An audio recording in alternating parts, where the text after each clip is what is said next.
Ngayon naman ay mga solar lights na mabibili online naman yung mga i-review natin ngayon katulad nito. So, titesting natin kung gaano nga ba kalakas yung kanilang ilaw at kung pwede ba silang pangmadamagan. Ito yung ating package. Meron tayong ilaw tapos yung kanyang solar panel. So, dito muna tayo sa ating ilaw. Kung ano nga ba yung kanyang laman. Number 1, yung kanyang manual na hindi na natin binabasa. Tapos, ito na mismo yung ilaw. By the way, ito nga palang nakuha natin ay 800 watts na series nila. Tapos, yung kanya mga screws, and then remote.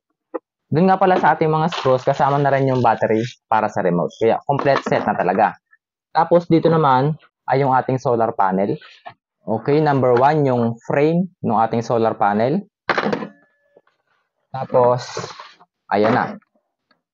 Ito na ang solar panel natin. Tapos, meron na rin siyang 5 meter na wire. Etong mismong solar lamp, ayan, bubog yung kanyang harapan. Tapos, sa likod naman is parang made of plastic na parang medyo metal. Parang alloy. Kaya magaan lang talaga siya. And then, ito naman yung kanilang remote. Lagyan natin ng battery. Yan. Ito nga yung kanilang ilaw. Dito naman sa ating remote, mayroon tayo ditong mode. Kapag pinindot natin yung mode na yan sa gitna, ayan, mayroon tayong ilaw dito sa baba. Mayroon tayong kulay green at kulay pula. Ayan, para siyang signal. Mayroon din nga pala ditong pahinaan at palakasan. Ayan, mahina. And then yung malakas. Ayan. And then dito mayroon din tayong automatic.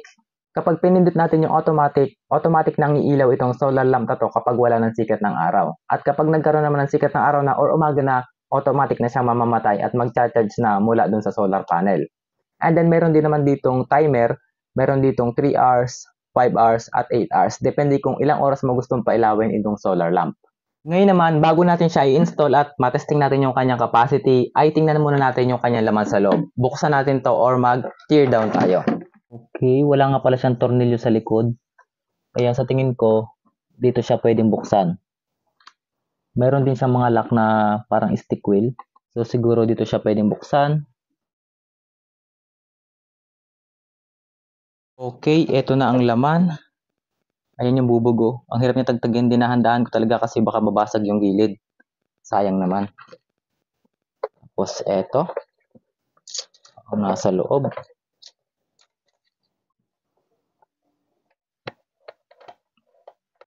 And eto na. Ito guys yung kanyang battery. Ayan. Lithium iron phosphate 32650, 3.2 volts, 10 ampere hour yung capacity. Grabe yung dikit niya. Hirap tagtagin.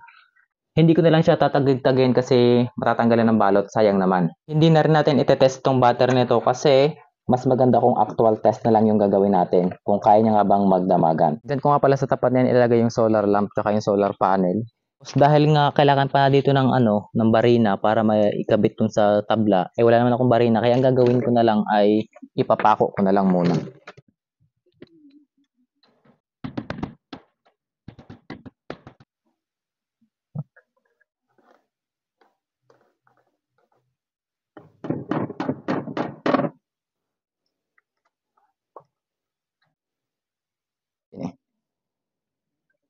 Ayun na yung ating solar lamp, nakakabit na yung solar panel, ayan o. Tapos dito naman sa ating solar lamp, makita nyo meron siyang kulay pula, meaning nag-charge na siya.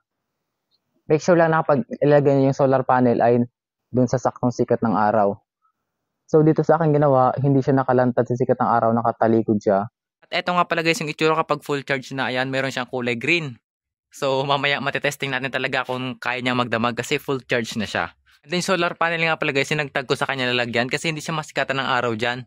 Kaya nilagay ko na lang muna sa bubong doon sa likod nito para lantad kanina sa sikat ng araw.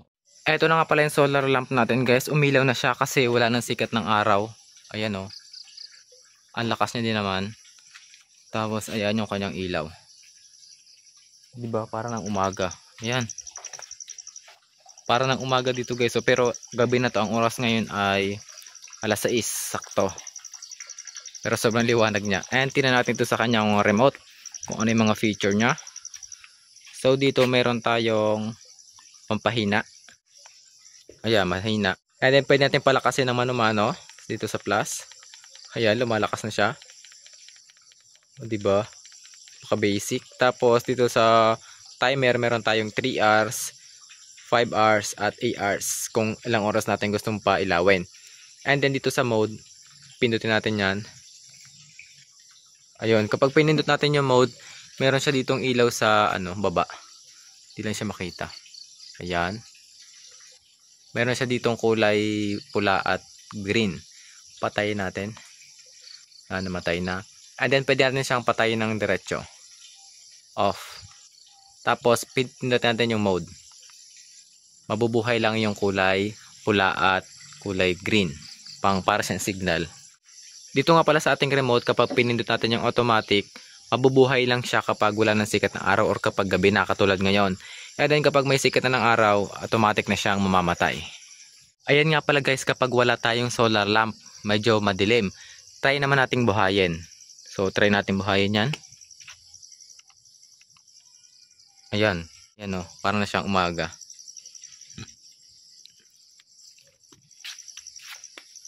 Oops.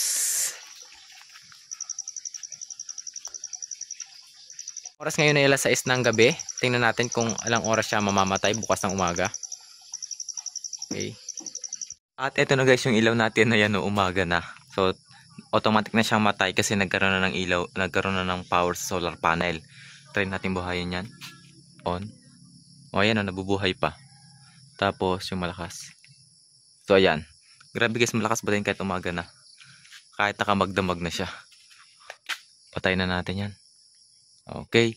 So basically guys, kaya niya talagang hanggang magdamag. Ang price nga pala niya sa Shopee is nasa 958. So ito na yung pinakamalagay yung kanilang 800 watts. Tapos goods naman yung kanyang battery kasi naka-LiPo 4 naman.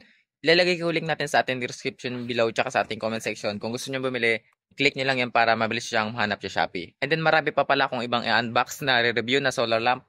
So kung gusto niyo mamili, hintayin niyo lang yung mga upload ko sa sunod.